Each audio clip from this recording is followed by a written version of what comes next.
मुझे नहीं पता मैंने क्या गलती की है, बट मैं नहीं रह रही हूँ इस दुनिया में।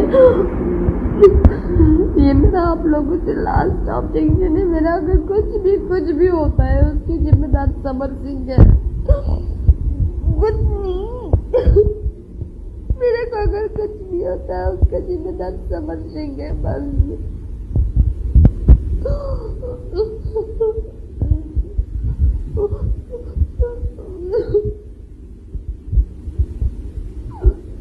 दोस्त, भोजपुरी फिल्म इंडस्ट्री में कब क्या देखने को मिल जाए और क्या हम लोग को चौंका के रख दे कुछ नहीं कह सकते हैं। जैसे ये वीडियो देखिए किस तरीके से अब ये हम लोग को देखने को मिल रहा है कि जो कुछ भी होता है उसके जिम्मेवार समर सिंह होंगे, ऐसा आकांक्षा दुबे ने कहा है।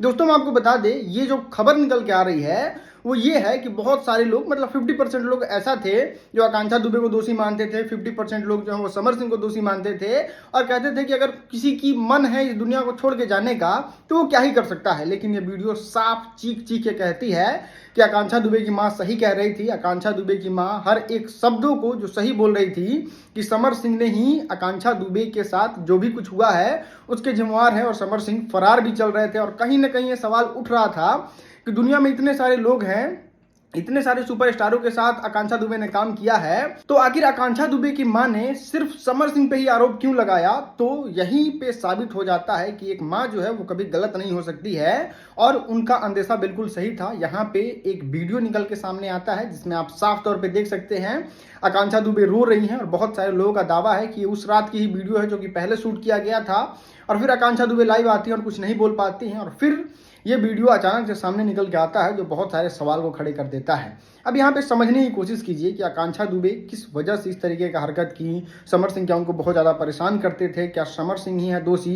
क्योंकि समर सिंह का भाग जाना, समर सिंह का नहीं पकड़े जाना, समर सिंह का कोई अपडेट नहीं देना, पुलिस को बहुत ज़्यादा परेशान हो के समर सिंह को पकड़ना गाजियाबाद से, ये सब सारे सवाल हैं और कहीं ना कहीं इंपॉर्टेंट सवाल है जो कि आकांक्षा दुबे के मैटर में उठ के आते हैं। और ये वीडियो तो वाकई समर सिंह की तरफ ही पूरा इशारा करता है। खैर, उनके वकील ये कहते हैं कि हम 14 दिन के अंदर बेल करा लेंगे, लेकिन इस वीडियो के आने के बाद क्या समर सिंह का बेल हो पाएगा 14 दिन के अंदर? समर सिंह सही है, गलत है? ये वीडियो के बारे में आपकी क्या राय है नीचे कमेंट करके जरूर बताइएगा। बहुत बहुत धन्यवाद।